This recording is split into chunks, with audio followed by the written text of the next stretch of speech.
Hi, everyone. Welcome to ChiroCast, where we explore what it really takes to run a modern, thriving chiropractic practice. I am Dr. Stephanie Brown. And I'm Danielle Javines. Today, we're digging into profitability, what's working, what's not, and what you can do about it. So today, we are joined by Dr. Naota Hashimoto. Dr. Naota is a chiropractor and co-founder of TrackStat. He works with practices across the country to identify what he calls the 5 profit pillars. These are not vague theories. This is no fluff, a real-world look at how to sell with confidence, improve retention, cut unnecessary costs, and get paid faster. So why don't we start, Naota, if you want to just jump in and share with us a little bit about yourself, your chiropractic journey, and we'll let you take it away. All right. Thanks for having me. And then, I started off the journey, maybe like a lot of other people. I started off as a patient. I was actually going to school to be a dentist. So growing up in a household with Asian influence, you have a choice of being a doctor, lawyer, engineer. I volunteered in the hospital in high school. Didn't want to do that. I didn't like wiping people's butts and stuff like that. And then my brother was already going into engineering. Didn't want to be a lawyer. And then some of family friends were dentists. And then some of my mom's cousins were dentists. So I said, I want to be a dentist. And I just really wanted to have a business. Like since I was 8 years old, I wanted to have a business. It seems kind of odd, but we grew up in, I'd say, upper lower class, lower middle class, somewhere in there. And like there was like just someone that I met and they had a business and they seemed like they had choices, and we just didn't really have choices. So like I was going to school, actually got a pre-dental scholarship out of high school, doing pre-dental in college. And then got in a car accident, got in a head-on accident, actually got 2 disc bulges. And then I did PT for about 6 months, took medications. I was very allopathic back then. And doctors said that, well, you need to go see an orthopedic surgeon when I wasn't improving. That's when I kind of freaked out a little bit. I didn't know what was going to happen. Knowing what I know now, I know nothing was going to happen. But like when they say you're going to send to a surgeon, you start to panic. So then my mom panicked, and then we called a family friend, and he was seeing this specialist. We didn't know what he was, and then talked to him, and then he actually made an appointment. And I was so naive because I had like neck pain and back pain. I couldn't understand why he'd send me to a chiropractor because I thought they only worked on low backs. That's how much I knew about chiropractic. And then, within 2-3 visits, probably by the end of the first week, I was 50% better. Within 2 months, my acne cleared up that I was seeing a dermatologist for 5 years. And all the chiropractor did is like, hey, those Coca-Colas and those Doritos and those Wendy Jr. bacon cheeseburgers probably aren't good for your skin. So I eat a lot of those. I'm not going to lie. Like he just asked me about it. And then I was like, well, my dermatologist said it had nothing to do with my diet. And then he's like, well, are you self-conscious talking to girls? It's like, touche. And he's like, gave me a diet, which was paleo way back when, before paleo was paleo. And then that cleared up. And then I was set. And I asked if I could shadow him after, I think I was like working in the summer at that time. So I shadowed him, and it was just a totally different experience of volunteering in my dentist's office. Like, the dentist bitched about insurance. He bitched about the staff. He bitched about patients. He just bitched about everything.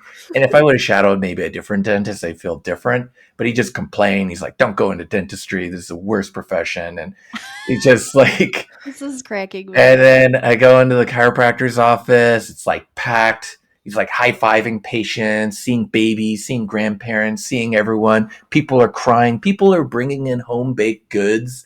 That didn't happen in the dentist's office. People were bringing in things that they made. I remember when I told them I was 50% better, the office was packed. There's nowhere to sit. People are standing in the waiting room. And even though you're super backed up, it's like I told them that. It's like, I've been doing physical therapy for 6 months, and now I'm like, I feel like 50% better. It's like, I was blown away by the just 2 adjustments I had before. This is the 3rd visit I'm telling him this. And then he just stopped what he's doing, had me go to the waiting room, share that story. Everyone stood up, they clapped, they celebrated. He made a big deal about it. And he was just very passionate about what he was doing. And then I told my parents I wanted to be a chiropractor. They tried to convince me not to do it. My best friend's parents tried to convince me not to do it. And it was like just the path, the right path. And it just, I think a lot of people that get into this, especially that excel, like I'd say a lot of my friends, they start out as patients. And I know a lot of people where people tried to talk them out of it, right? It's like, hey, you should go do this other thing. And I didn't want to. And then met my wife in school, started a practice, grew that fairly quickly. I worked for a mentor for a year, paid off both of our student loans within 2 years of practicing on our own. And then, yeah, we did a million, did a multiple million, did a few million, and we kind of had quite a bit of different things in practice. So, like, we did the insurance, then we did the cash only, then we added in like supplements and services, and then we added in like PT, PI, and added in medical stripped out services. And I pretty much started out as a shiny object chaser and then realized that I had too many shiny objects. And then I started simplifying and focusing on profitability because, at one point, like we were making quite a bit of revenue, but our overhead was out of control. Mhm. And then, it was just like, you know what, we have to add more profit. When it was like me and my wife in practice, we were really profitable. And then obviously you have kids and you hire people to fill in, and we were still profitable, but that profit was like eking away. So then we just started implementing these 5 profit pillars in practice and maximizing the profitability. So that's a quick Awesome. story on how I got here. And then, yeah. Well, how did you get from practice to what you're doing now? One of the Also, things that are we're you still doing, practicing? I guess this is that's a a good total question. tangent from the presentation, but so like one of the things that we did is we did these educational seminars. So I was like, I got pretty early on Google AdWords, but really early on, like day one on Facebook ads. And we just blew up with that. And then I had a couple friends helping me with that. And we were doing these seminars and just killing it. And then I had people, I was in masterminds, they say, hey, can you do this for us? I was like, no, no, no. And eventually I was like, all right, well, screw it. We're going to say yes. So we spun up a marketing business. We took it to $1 million in the first year, took it to just over 2 in 2 years. And then we were having a good 3rd year, and then COVID happened. And it turns out putting old people in a restaurant a couple hundred times a month was not a good business model in the middle of COVID. And then we ended up hiring an engineer for that business because like Zapier is what we were using to connect things, and Make was Integramat, but they weren't really designed for all that throughput of data. It was like constantly breaking. So then that's when we ended up hiring an engineer. I tried hiring an engineer before, but I didn't know anything. And then I actually had one of my friends help me hire him, and basically his advice was he'd help me hire him. He said, I could help you build some of this stuff, but it's going to break. And I'm not going to be available to help you for maybe a month or 2 months or 3 months. So I'll help you hire someone and make sure that they had the technical prowess. And he just said, and hire them and pay them salary. Because if you pay them by the project, they're going to leave and go do something else. So that was his advice to me. And that was our CTO now, David. So he's been with us since then. And so when we're doing this marketing business, in between, we had this software not to sell, just for our own practice, because we were one of the things that we do is we just track our patients. We want to know if someone came in as a new one, like did they show, did they start, where did they come from? If they dropped out, did they drop off on their own, or did we discharge them? And then everyone that started a treatment plan, we had finished a treatment plan, and then we did a VIP, like an auto debit membership. It was decent. It was not like a big part of our revenue, but it was still like 20 grand on the first of the month, which, was kind of nice, and there were easy visits. And then, so like we had all this stuff and nothing talked to each other. We had like a software called Infusionsoft at the time. We had like 7 Google Sheets. We had a texting platform. We had another stats platform. Nothing talked to each other. Well, we had a texting thing on top of that. And yeah, so like David and me, we just like worked and built a couple of things. And then, I go to like a mastermind meeting and people like, oh man, it was like, that's awesome. Can you hook me up? And then like, I figured we're on to something when I have like someone like, it's like I was a drug dealer, right? Like I get like a friend of a friend call me up and he's like, hey, my friend Corey said you got this thing, you can hook me up. It's like, I can hook you up. And it's like, go on their computer, install this software. And they're like, I had a couple dozen practices using a software that we didn't even have a name. We called it the tracker thingy. Really? And then because it was a tracker thingy of stats and patience and productivity. And like I wanted to turn into business, but I had no time. Like we had a Mhm. practice with like we had just under 50 people working for us. Like we had a call center in the Philippines, we had a marketing company, and then we had a practice that was doing 3.6, 3.8, 4 on a good year. So it was and I had just no plates to like grab. And then Mhm. yeah, then when COVID happened, that happened. But like the year kind of like before that, like my dad got sick. And then it Mhm. turns out like at the end of everything, like it's not about like a watch, a car, a house, or anything. It was like meaning, purpose. What am I here for? And my dad was the most certain person on the planet. Like I'm holding up a red water bottle. Like he hated Google and it's like I show him, it's like, no, that's red. He's like, no, it's purple. Right. Like he was the most certain person on the planet. And to watch him, like I remember it was like September 2019, and we talked for like 2 hours when it was a layover at the airport, and he was just questioning his very existence and purpose. And Hmm. I just remember coming home from that trip and I told my wife, like, I don't care what we have to do. Like, this thing that other people tell us we should do, I want to do it. And we started talking about what that would look like. I just said, like, I don't want to wait till I'm 76 and dying of cancer to figure out this is what I want to do. Like, I think this is the best profession on the planet. You get to help people get better without drugs and surgery. And there's so many good chiropractors out there that are awesome clinicians, but just not that great at business. And Mhm. that's not a dig at them. It's just, a lot of people get in there because they want to help people. And I No just, one go well, maybe there are some that do, but I don't think most people that decide to be a chiropractor are thinking, I wanna do this because 'cause I'm an amazing business person and I'm going to be really good at the back office stuff." Like, yeah, no one's no, it's saying like, that. yeah, so like we wanted to kind of like build something that they do it. And then, we talked about it. And I'll admit, like at the beginning of COVID, like I freaked the F out like for like 3 days.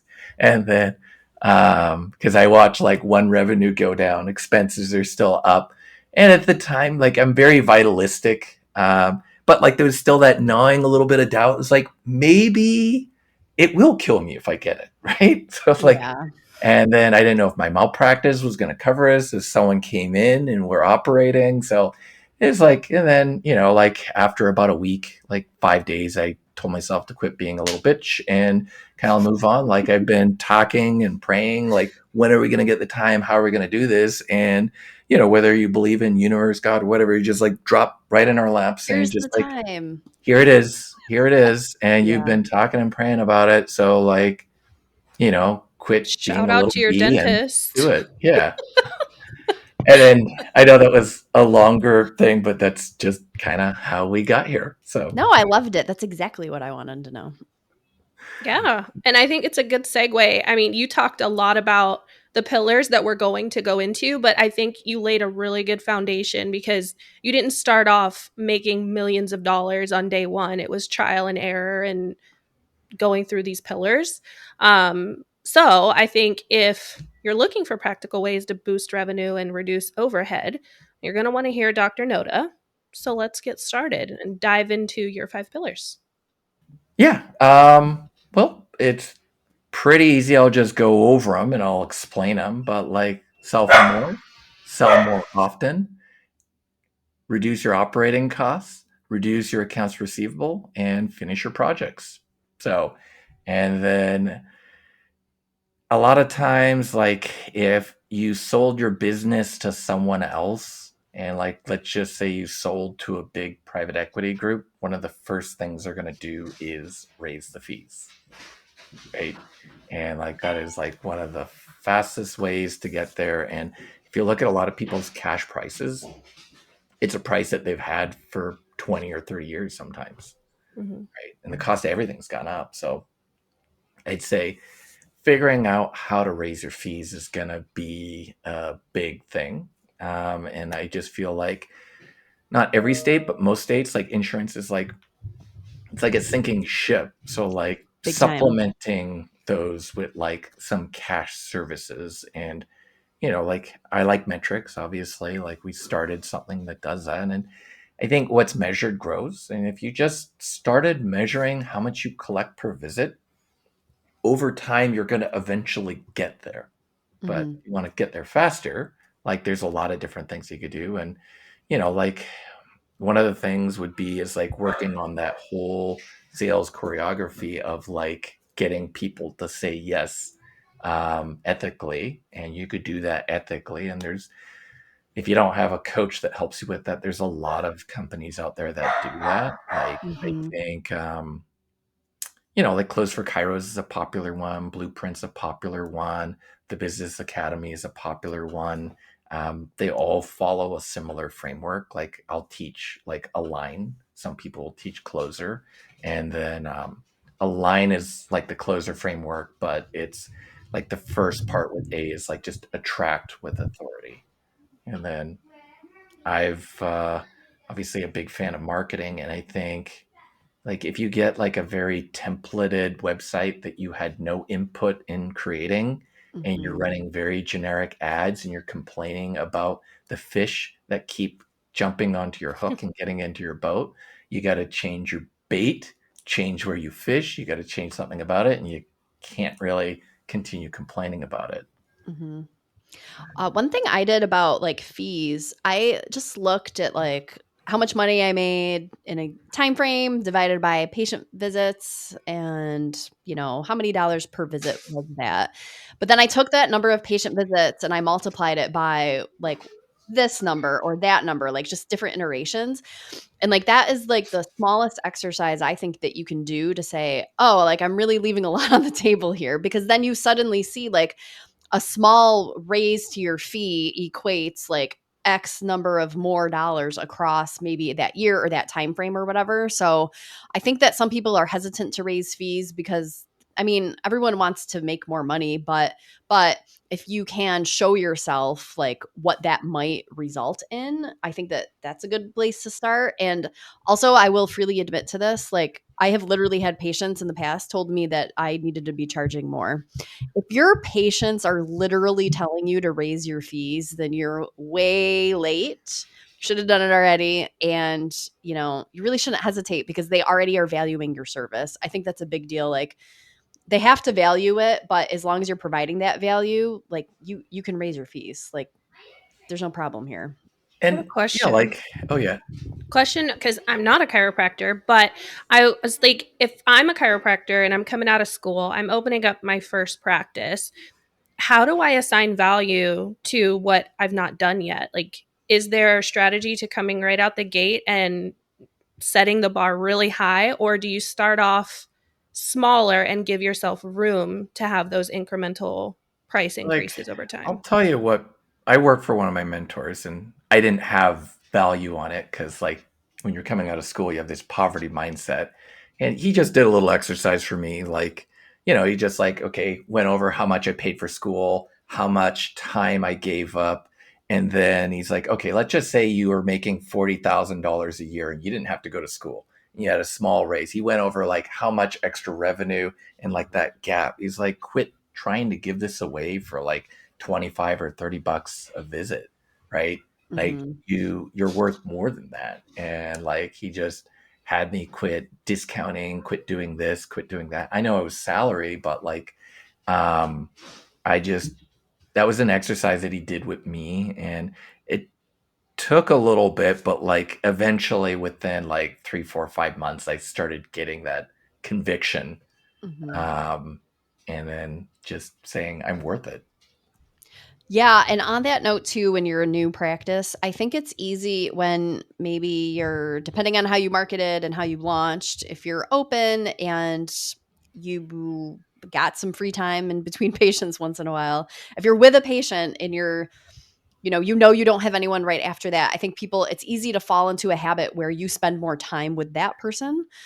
But then what's going to happen when you do get busy and you're not spending as much time with that person or those people, they're going to notice that change and they're going to say like, "Oh, well you spend 30 minutes with me and now it's only 15." So, I mean, in that circumstance, if you're just opening a practice or getting going on your own, I feel like you need to practice on day one as best you can, the same way that you would practice if you were really busy, because not only you want to exude and project that confidence, like we're talking about, and that busyness, if we can call it that, but when things change and you are busy, patients are going to pick up on that and that's when they leave. I mean, I've had people tell me that too. Like my other chiropractor used to do this and now they don't anymore.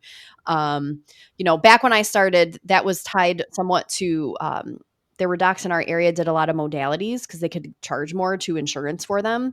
Well, insurance pulled the reimbursement for it. So suddenly now no one's getting stim, no one's getting heat, like no one's getting ultrasound, and they perceive that change in value because they're not getting that extra service anymore, but they pulled it because the docs they're not getting paid for it anymore. And then they complained about it to me. So, yeah, I mean, I would just say like practice the way you're going to practice if you were super busy, and just be careful with time and how you're presenting those services, because if patients perceive a huge change down the line, that might be when they start to actually change their own mind about coming to see you. Yeah, and you also have more energy too. Like, Mm. like I cluster book. Like I remember when I had one patient, I opened up the doors, I rented a room, I had one patient, and then I got the spouse in there, and I scheduled them at the same time. Then I ended up getting another patient, but they couldn't come in the morning, so then I saw them in the afternoon. And I remember like I had uh like I think 5 total patients or something crazy like that back at the time. People like, Doc, you're busy. But I just booked them all at the same time. I had like three Oh people my come at the god. exact same time, and I had 2 people come at the same time. And then I worked on like my business in between. Like I built Yeah.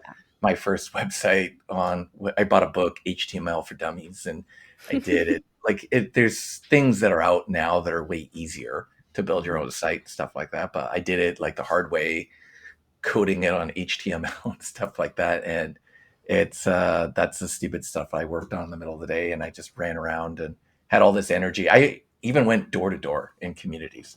Yeah. That was but willing to do anything. And then yeah, like getting into like I'd say one of the things I see a lot of people do is they don't really think about their marketing, right? Like they'll say that, okay, well, um, I have an ad for like, say, like a bunch of kids, and my website's showing a bunch of like older people, and then I'm really going after people in their mid 30s and 40s.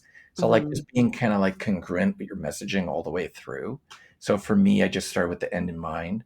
And originally, I wanted to work on a bunch of young people, but then I realized that these baby boomers had expendable income and they take a lot more time and money to fix. So then I was going to focus on the baby boomers. So it was like 55 and older. And that's what I focused on. And I just went all in. So all of our advertising was about that, the pictures. You think about the age, the sex, even the race, and like the messaging, your marketing, internal marketing, everything was like geared around that. So you're getting kind of like a better kind of like you have better bait, and you're getting in the right kind of fish in your boat. And then if you work on your sales process, that's it's just really, really critical. And like when I first started, I had a consultant, he gave me a script, and I believed in my heart of hearts that this script was magical. And I was just closing everyone. And really what it was is they were just buying my conviction and my confidence. Cause like I was like just closing frickin' everyone. And then another thing that I learned later on from another consultant, like this is kind of like when my head exploded. Like I was in a coaching group and everyone's bragging about closing like 90 something percent of the people. He's like, well, your prices are too low then. I was like, oh, right. So it's like, learning about price elasticity. So if you're closing 95% of the people, then your prices are too low. And an easy way to figure out what your ideal case fee is, you take your closing percentage and you multiply that by your price, and you keep working up your price until that dollar number of the two is not higher than the other one. Well, that's So like, solid. so for me, Were you not retaining those? So you were closing them, but you weren't keeping them, I'm no, no, no, guessing? no. I was closing too many of them because so like my Oh. prices weren't high enough. So he just says raise your fees. So pretty much, I so like if my closing rate got to 80%, then I'd raise my fees again, and then I tried to keep it from 2/3 to like 4 out of 5, like 3/4, somewhere in there. And Nice. if I was consistently hitting 85, 90, then the fees go up again. And then, the number goes down, but like what you're collecting gets higher. And, like I think you're allowed to make money in business, right? I Yeah. don't think it's a bad thing, and you don't have to spend more time, and it's it's just really about outcomes, and we delivered great outcomes. Like we were the top rated person. We were probably one of two chiropractors that got referrals from the medical community in our area. I Mhm. sold my practice to an orthopedic surgeon, right? Because we referred back and forth so much. So like you could have both, right?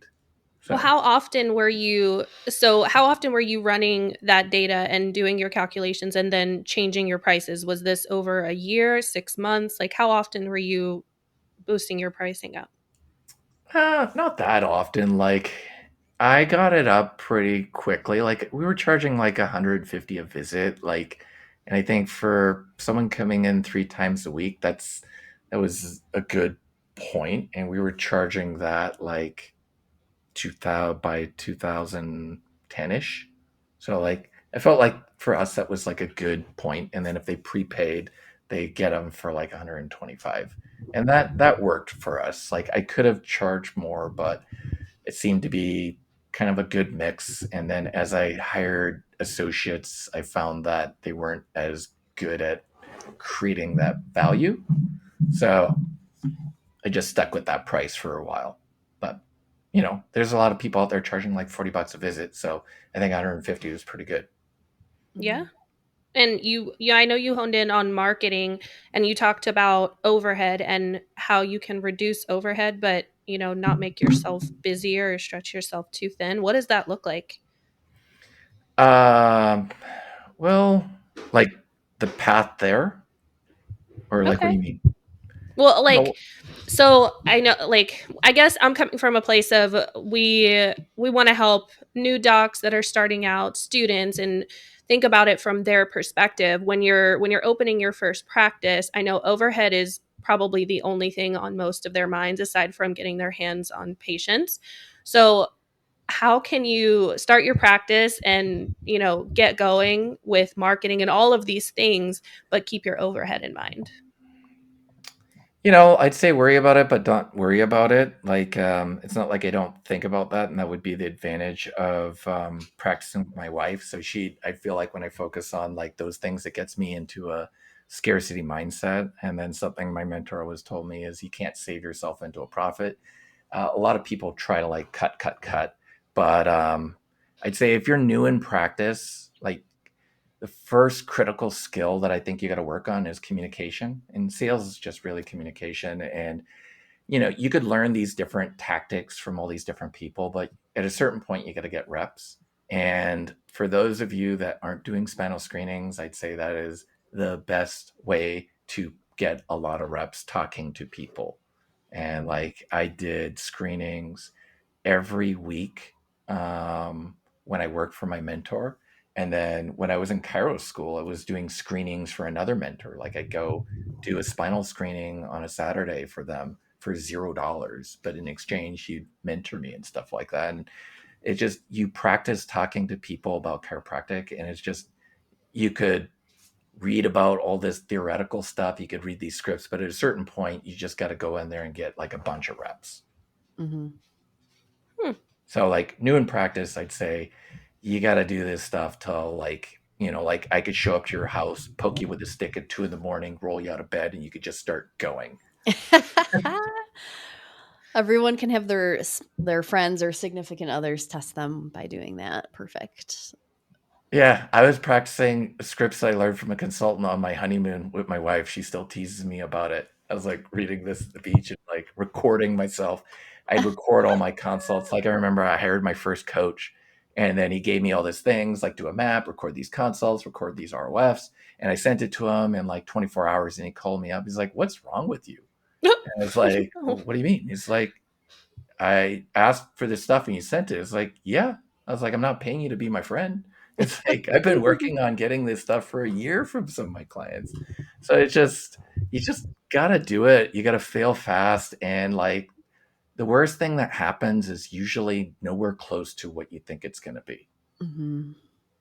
hmm. So I'd say raise your fees. If you take a ton of insurance, figure out how to add in some cash services. If you don't have a decompression table, I'd say that is the easiest thinking thing to like offer because like almost 100% of people's patients have either neck or back pain. And there's probably at least 1 out of 5 of them that do that. And we had a few of those tables and they were just running all the time. But like it's something that's absolutely critical. And when you raise your fees, don't make a big deal of it. I just raise them. And like, we just raise the fees. And Mrs. Anderson comes in. It's like, "Hey, Mrs. Anderson, do you get the email about that?" "Oh, I didn't." "No worries. This visit, we're still going to honor the previous rate. Next visit, it's going to be X. However, if you want more visits, you could purchase up to 24 visits at this rate." And they prepay for like 24 visits at the old rate, and boom, now you got a bunch of like cash closes right there. Or if there were maintenance people, we'd say, "Hey, if you want this rate, you could join our auto debit membership and then still get that rate."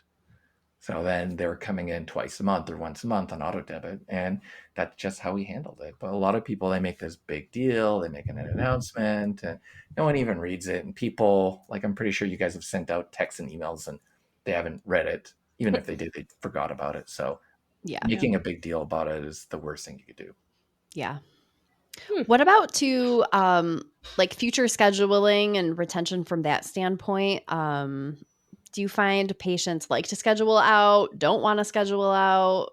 I Um, think our job is to kind of be the shepherd or like the Sherpa on the journey, right? The patient's the hero. mhm. And if COVID taught us anything, is that people are a lot more compliant than you think. It's just people like to follow, and we just block scheduled people. It's one thing I learned from a consultant. At the beginning, I didn't think it was a big deal. We have like a couple thousand chiropractors in our system now, and there is a night and day difference from people that block schedule. I don't care if you schedule out 5 or 6 visits at a time or 30. So for practices that schedule, here's an interesting fact. So like I looked at last year, I looked at like 750 chiropractors or something like that. And if you schedule by the visit, the average rate where they'll lose half of their patients was between visits 3, 4, 5 to maximum 6. And then Oh, for people that block schedule their visits, it was double that minimum, but most of them were triple, quadruple, quintuple. Like they were hitting that number at 12, 15, 20.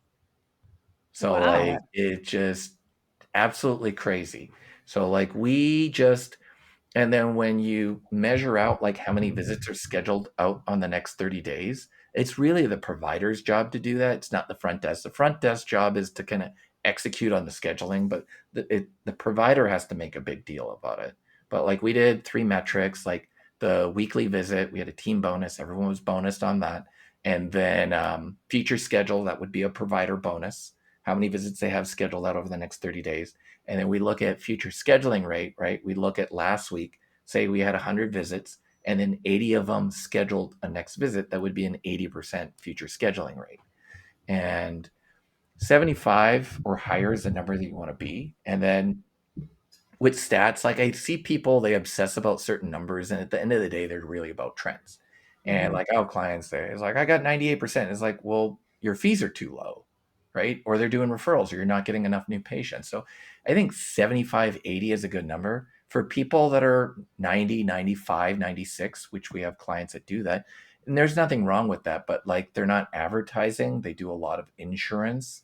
And that's kind of like their model, and that's what they want to do. But I think 75, 80% is a realistic number for anyone to kind of hit. Obviously, if you're not advertising, it's easier to be higher. And then if you're doing cash versus insurance, right? Because a lot of people drop out. But like I like what's measured grows. And then essentially you want to get all your interested people in. You want to get those people that are in started on care and finishing a plan. And then you want the ones that finish a plan to go into some kind of maintenance. And that's all we focused on. And that was like the beginning of TrackStat was like just Excel sheets. We had a new patient tracker. We put every single new patient on there. And then we had every single person on a treatment plan on this Excel sheet. And our numbers went way up. I got taught this by a consultant, and it was an absolute game changer. It's so stupid simple. And we just put every single person that was on treatment plan and like made sure that they're coming in at least like once a week, or like, and then made sure that they finished. And then like our numbers went way up, because what would happen is our numbers would go up. We get a ton of new patients. Someone's sick. Someone goes on vacation. There's turnover. And then the system gets stressed, and then we go down a little bit. Then I start like, like getting on all these people to do their activities. Then the numbers go up. And then once we started doing that, we're just much more stable. And I imagine you've automated a lot of those processes nowadays, which I think these days you have to have some degree of automation to make, care plan adherence or retention efforts and marketing work for you. Otherwise, it's no different than you managing all of those spreadsheets Yeah. manually and hoping that Yeah. nothing Like falls through the cracks.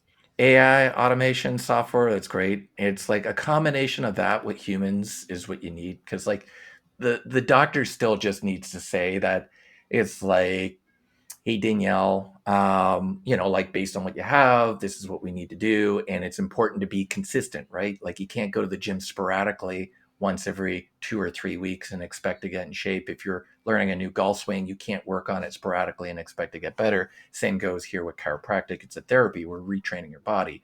So it's like, to make sure you get the times that you want, it's like we're going to make sure we schedule out all of your visits. And if things change, you could always reschedule it. And so you make a big deal that tell the patient it's really about getting the best outcomes. And it's true. It's not like we're making that up. And then the Yeah. front desk, they just have that presumptive close. It's like, hey, let's get you scheduled for all those preferred times. Now you have people that work in hospitals and pilots and people that only get their shifts every 2 weeks. And those are harder. We still work at those, but like pretty much everyone, we're like at least scheduling them out for a month. I have some clients that schedule out for a year, like great. For us, we just focused on like getting the next 4 weeks out. I'm But like a great example of the type of patient where, so 2 weeks ago, I was at my chiropractor and I was kind of just chit chatting with the front desk before I'm leaving. And we did not schedule my next appointment. So last week went by, it was Friday, and I was like, I didn't have my appointment this week. And then I was like, I wonder why. And it's because we didn't schedule anything out. It's like as I'm leaving, if you catch me on the way out, great. If not, the way my brain works is it's out of sight, out of mind. And 2 weeks, 3 weeks go by, and I'm like, haven't been in there yeah, in a minute.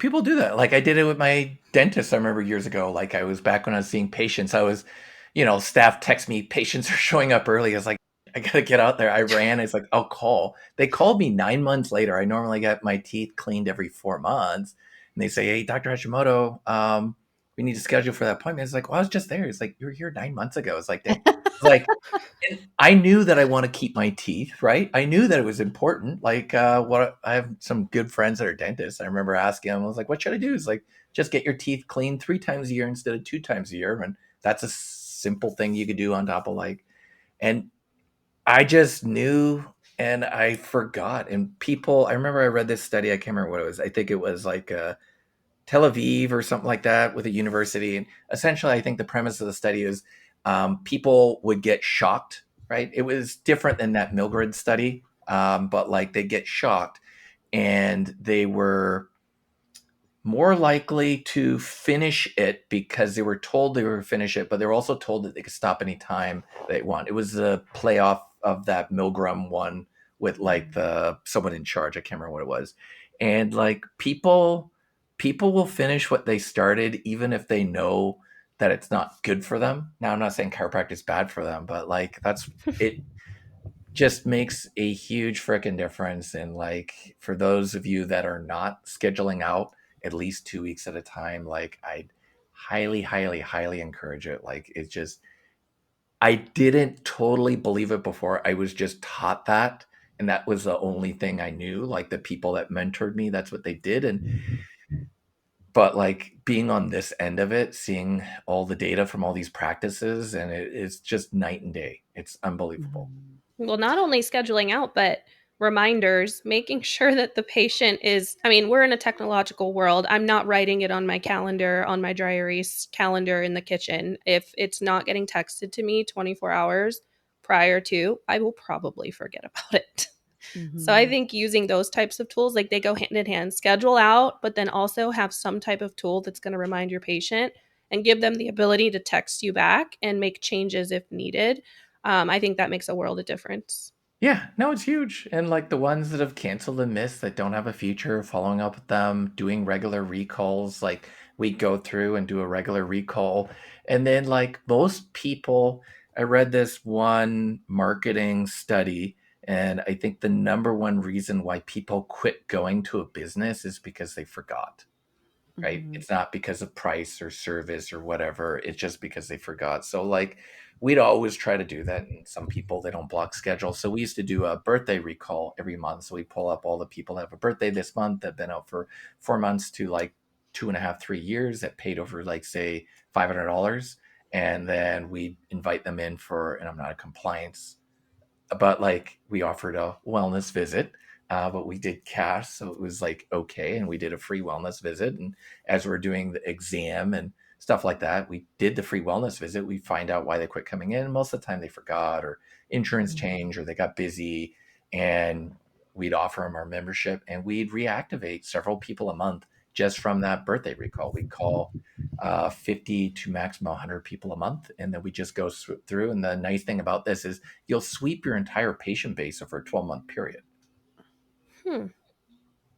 But yeah, it's just you got to do recall activity, and then during the visit, like Dr. Stephanie knows this, like try not to talk about the weather, try to talk about things that kind of like move it forward, right? So Mhm. we'd have like different table talk conversations about like movement, active versus passive. I talk about celebrating progress, and then always future pacing, like talking about next week we're going to work on this, next week we're going to work on this exercise. And then some people get bored. So, like, we just do different adjustments for the same thing just because it was different. Because, like, if you go see one of your old friends, you don't say, hey, what's old and exactly the same? You say, what's new, right? Yeah. I never Yeah. So, thought of it like, that way. Oh, but yeah. like, And so people, I mean, I think we've all experienced this. Patient will come in. I mean, I always ask, like, have you seen a chiropractor before? And I try to find out maybe why they're not going there anymore, if they want to share. But often I'll hear like, oh, well, they just kept doing the same thing. And so I wonder myself though, like, do I fall into that pattern? Do my patients feel like I'm always doing the same thing? Because to a certain extent I might be, but I love that. Like there's more than one way to do an adjustment in most cases or many cases. And so just yeah, like I just changing it up so they rid of feel the like it's flexion different. distraction table, right? We had Yeah. one of those. We had drops. So we're going to do this, or we're going to do a Mhm. supine thoracic, a prone thoracic. We're going to, and then I did Gonson, so I did a bunch of seated cervicals, but as I got more associates, I had a number of them that couldn't do them, so I got away from those. But like we did different adjustments, face up cervical, face down cervical, and we just mixed Mhm. it up just cuz. And Yeah. then we'd have like just different table talk conversations, right? Whether you're evidence-based, subluxation, vitalistic, you could just write up and you could go to ChatGPT for ideas, and they're just little conversations. Like on the third visit, This is after everyone signed up. They would have a laminated recipe card. It's like, what happens when you quit taking antibiotics? And I just walk in the stall and say, oh, hey, Dr. Stephanie, how's it going? It's like, oh, do you figure out the answer to that question? They're like, what? I was like, well, have you ever taken antibiotics? It's like, well, it's like, do you know someone? And then we talk about it and we say, it's like, well, if you quit taking them early, right, it could come back. Then I say, it's like, well, if it comes back, can you treat it with the same kind? And then sometimes yes, but sometimes it has to be stronger. So I say, in the first visit, we shared kind of like all the things you came in for, what you're trying to go for. Second visit, we kind of went over the x-rays and the plan, and we talked about it. And we scheduled all these visits. And then we talked about you wanting to go golfing 3 times a week and making that trip with your kids and grandkids to Italy this summer. And we talked about what you have to do to get there. And so what do you think happens as you start feeling better and less pain and we start doing less work? Do you think we're going to get to that goal in time? It's like, well, probably not. It's like, exactly. So, and I just, even though they prepaid, they schedule out their visits, I sold them again on the third visit. And it's just doing that kind of stuff. And then when you get to retention, like it's not the last visit. Yes, we talk about it near the end of their plan, but it was all those little things. And, like, yes, sometimes you talk about like briefly about sports. And then I was like, hey, you see that injury? I always stayed out of politics, but like that was just me. No, you can't go there. It's a Well, big mess. it just, my favorite thing is like, don't get me started. Doesn't it? It's like, No matter so what they say, it's you would like, just I say, can "Don't be get me totally started." polar opposites. Like, don't even get me started. It's That's like, let's funny. have you lay down. It's like, how's that hip doing with your golf swing and stuff like that? But it's, That alone is a great advice. I'm gonna Great start advice. yeah, using that in my day to day with my kids.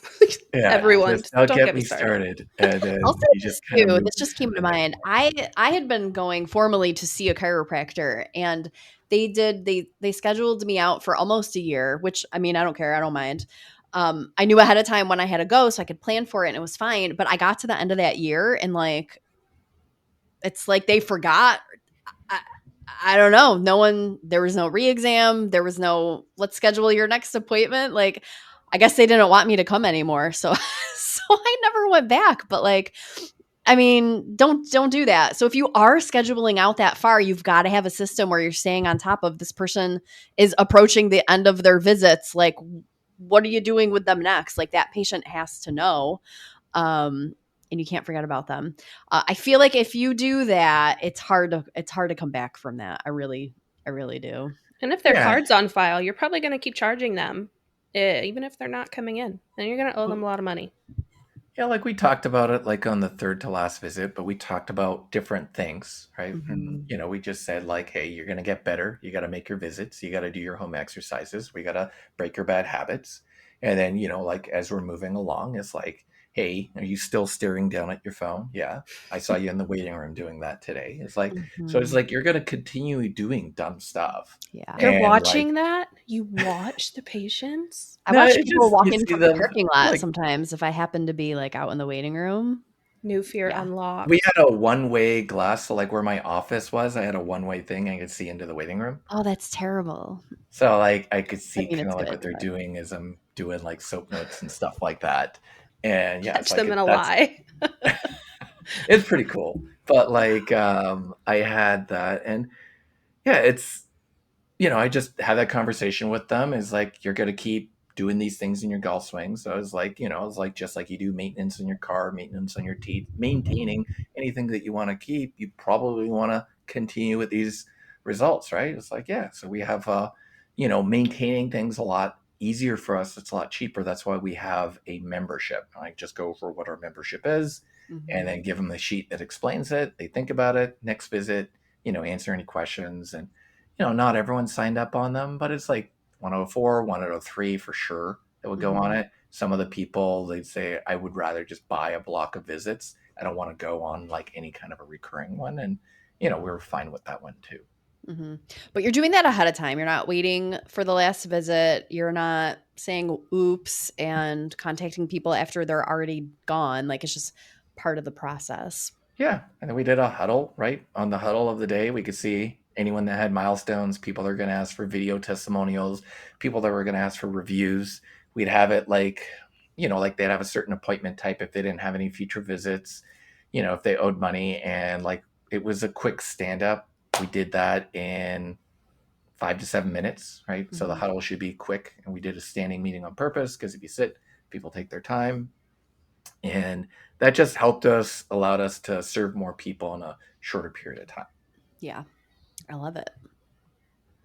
You mentioned something earlier I wanted to bounce back to, and it was you mentioned finishing projects. So, what do you mean by that? Well, it's kind of like inventory that sits on a shelf, right? Until it's Mhm. sold, it doesn't benefit or serve anyone. So a Mhm. lot of people will start projects and never finish them. Mhm. Like there's a book. Essentially, they go over like OKRs, objective and key results. Like it's like they said, like Google's secret weapon. But like essentially, you have, and then some business plan coaches will call it rocks, right? You have your big thing that you're going to work on, and here are like the 5 things that need to be true for this thing to be accomplished. And I did that in practice. And then as things come up during the week, during the month, we call those issues, right? Mhm. And then like we just write them down. We wouldn't try to solve them all immediately. And then if they're smaller issues, we'd solve them in a weekly meeting. And then if they're bigger issues, maybe it goes to a monthly. And then if they're really big issues where we're really changing things, we do them quarterly. And it's actually pretty similar in software. Software is a little bit more, well, a lot more agile than that. But like, yeah, like I just have all the list of, we'll call them to dos or issues, whatever you want to call. It could be like better clarity on a pricing sheet. It could be better clarity on like explaining insurance versus cash and deductible, or like better scripts for front desk. So like we just write down all these things, and then like I'd have certain days where I'm busy with patients. I call them shovel days, right? Like I'm just like shoveling away. And my Mhm. goal is to finish my shift, finish my day with no soap notes and maybe getting 1 or 2 things done. And then Mhm. I'd have kind of like my busy, productive days. And like Dan Sullivan, business coach, he talks about buffer days and focus days and free days. And then like I'd actually schedule out time to work on these projects. I'd Mhm. schedule everything. And it's like a lot of people think they could be more productive and more profitable by having more patient hours. We actually like, I worked on my business Tuesday morning until lunch. Thursdays I'd have off and I just work on the business primarily. And then, Mhm. like we do training and stuff like that. And those that don't train can't complain, right? Yeah, I But love it. yeah, finishing projects, big one. And then, yeah, I talked about didn't really reducing operating costs and AR, like with operating costs, like, like Danielle talked about it, like, using AI automation or integrations when possible. Mhm. And I know like ChiroTouch, like now you could take, or I don't know if that's officially released yet, where you have the AI summarizing the intake forms and then Yeah. putting Mhm. that into the subjective. So that's like released. Like, and if people are using AI with that kind of stuff, like that's a no-brainer. AI is going to be great for writing emails, editing emails. Um, like we have a thing where it's like chasing down, that's coming out in a month, where it's going to chase down leads, qualify them, book them, schedule them for an appointment, handle like phone calls. But like AI can't do everything, but like those kind of things, it's absolutely amazing. And if you're just hand typing in soap notes, like you're going to get left in the dust. Yeah, and on that note too, I think that's important is like to adopt like newer strategies and especially some of these AI things, it does to a certain extent require you to like as a provider to change some of your behavior. Like the AI intake is a great situation. I actually, this is going to sound terrible, but I love sitting down after I see a patient because I have time to do that now. It was harder in practice, but a new patient going through their paperwork, going through my notes, really organizing that first soap note, like with all the history, all the things. It was just very like task oriented thing to me. And I just loved it. And oh, yeah, don't forget this and whatever. You just make it like the greatest note ever in the world. And so I have the AI intake summary now, and it was tricky at first because you have to like be okay with letting like you kind of let control of that a little bit. You're handing that over to someone else and like letting them do it. I mean, it's the AI thing, but that's behavior modification. Like I have to get used to, okay, I'm not sitting here and just doing that by myself anymore. Maybe I'm going to proofread the summary, which you should because you have to make sure it's correct and whatnot. But getting used to being okay with letting it do that was something that I had to get used to. The same thing now with the AI scribe. I mean, it's like the best thing since sliced bread. I don't know how people are practicing without it. But I will say, like, I need to modify what I'm doing during my visits to fully take advantage of it. But if I would just change what I'm doing during the time that I'm already spending with that patient, then I would have to spend almost no time at all on looking at my notes later because they will be totally complete and already done for me. And so yeah, I just had to throw that out there because it reminded me of that. Like AI is amazing, but you have to like let it into your life and like adapt from the standpoint that like you're gonna have to change your behavior to maximize what it can do for you. And it feels weird at first, I think, at least it did to me, but I mean, it's gonna give you time back, and time is money. So Yeah, I'm kind of jelly that it wasn't around when I was practicing. right. But like, yeah, some people get lazy. Like I have like one of my clients, he took it away from one of his providers because he was lazy because he didn't proofread the AI. You Oh still have yeah, to yeah. use your brain. He was just letting the AI do its thing.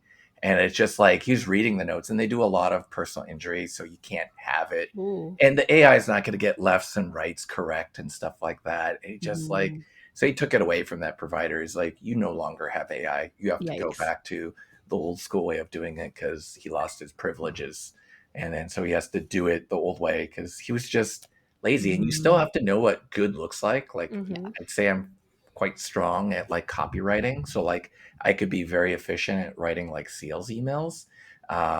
Like we use it on our engineering team, but like it's not perfect. You still have to know what good stuff is. Like we're just about done migrating databases, and just a simple task of translating from this one language to that, it screwed up a ton of stuff. So they still had to like hand code a bunch of stuff. So like Mhm. AI is powerful, but like it's always trying to appease you. So like it's like giving you like sometimes they'll give me an answer and I was like, that's not right. It's like, oh yeah, you got me. It's actually this. It's like so like you still have to do that because like if you're playing around with your own AI, like it knows kind of like the stuff that you want, like you've trained it, Yeah. and then you call it out. Like sometimes I'll call out like ChatGPT or Perplexity, and like I'll use both of them quite a bit and Copilot, and yeah, they're just like, oh yeah, no, that's not correct.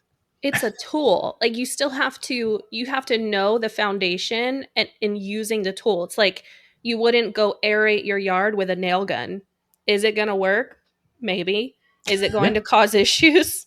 That was Probably. a really funny example, and I actually have one too. I had to remove my bathroom floor. I mean, did I have to? I probably could have hired somebody, but I literally there were like these little square tiles, and I'm like, oh, I can get these out. I literally went in there with like this little chisel and a hammer, like oh, this is gonna be a breeze. No, I actually, because my friend needs to do this, I found the picture the other day. I had chiseled out like these two tiny little squares right next to each other, and it took like 20 minutes. So that was a no. I went the next day and I rented like a actual, I think they're called demolition hammers. Like it was ridiculous. But that made very short work of it. So like, yeah, you need the right tool and you have to use it properly to maximize things. So don't try to chisel out your bathroom floor. Yeah, and then like there's like a video editing software. Like there's a ton of them out there, but like Opus Clips is pretty easy to use. And honestly, like and then running like meta ads is like getting so stinking easy. Like if I was in practice now, I'd probably be running my own ads and editing videos and running them like side by side all the freaking time because it's getting Mhm. really, really easy. And then, yeah, I guess the last thing, forgot to mention this, is just if you're running insurance, like running your AR reports and then just Mhm. breaking it down 30, 60, 60, 90, 90, 120, and then just breaking it out by pair. But like when we started doing that and then like collecting an estimated amount even before they got the service, like that made a difference. Like because we did insurance initially and we do the service and then you find out it's not covered. So like we'd always make sure we have a card on file and then doing that. And I know Kathy Mills Chang, which you Mhm. guys have on, like always teaches that. And that was huge for us too. Yeah. Well, I was talking, or we had an office earlier today or yesterday that, I don't know, front desk was saying something about like, well, when we have a deductible, we don't know, or we're not allowed to collect up front what the fee is going to be. And I would just say to that office, I mean, you need to double check that, because at least where I practice, I mean, we're given the amounts we're allowed to collect up front, and that patient is paying me when they're here for that dollar amount. We're not billing people after. I mean, we will if there's a difference, or they get a credit if there's a difference. But the way we practice and the way I did full time, we pretty much always knew what it was going to be, and that was due at the time of service. And the patients knew that, though. You just have to communicate to them like, this is how things work here. But yeah, if you're just billing things out and waiting for it to come back to find out what you're going to get and not collecting, I would not be doing that if I didn't have to. Yeah. Plus, like, it takes several times to collect it, right? Like, I felt like it took 7, 6, 8 or whatever times to collect it. And then we're like mailing out stuff, like all those attempts versus like, yes, you collected it up front. You have a card on file and you just charge them the difference. It's huge, right? You're wasting Yeah. time on printing stuff, mailing stuff, Buying postage, stamps. and then Chasing chasing. money. Yeah. It just really sucked.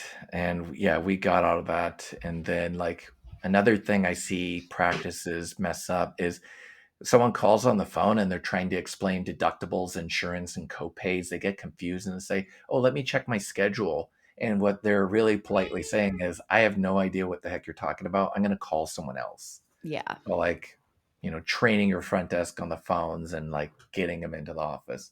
Obviously, you're not lying to them. If you don't take any insurance, don't say you take insurance and say you're going to verify their benefits. So like, Yeah. there's just so many things that you could do to make your business better, and it can seem overwhelming, but like, like I just say, pick a couple of things. Like every quarter we go through like these 5 pillars and just say any areas in our quarterly meeting that we could optimize our business. Yeah. Love it. That was super powerful. I think I probably learned the most from you that I learned, at least from any other guest. No offense, any other guests. But no, this was awesome. Thanks for coming by. So yeah, whether it's raising fees, improving retention, automating busy work, it's really clear. I think what we covered today would be super helpful for any practice. And really, everyone says this, it might sound cliche, but work smarter, not harder, but it's so true. If you can work smarter, not harder, it's going to leave you more time to work on other things, or just go do something enjoyable, spend time with friends, family, whatever it might be, and work on growing. So there's another one too. You can't be in growth and protection at the same time. So I feel like a lot of practices are operating in protection, or they're in like that kind of like sympathetic state. And just a little bit of planning and looking at some of these items we covered today, I think would make a big difference for those people. So thanks for coming by today. Thanks for having me. Yeah. Agreed. Big thanks to Dr. Naota Hashimoto for walking us through each strategy. There's a lot here to reflect on and even more to apply to your practice. And if you want to learn more about his work, head to trackstat.org or find him on social. Yeah, and if today's episode gave you ideas, inspiration, or really resonated with you, we would love for you to subscribe and share it with a colleague. Thanks for tuning in to ChiroCast. We'll catch you next time. Thank you for joining us on this episode of ChiroCast, Insights for Modern Chiropractors, brought to you by ChiroTouch. Hosted by Dr. Stephanie Brown and Danielle Javines. Produced by Debbie Brooks, editing from Matthew Dodge, and title animation by Eric Madden. Our theme song, House 5, is from Scott W. Brooks. If you enjoyed today's show, don't forget to like, link, and subscribe. We appreciate your support, and we'll catch you next time.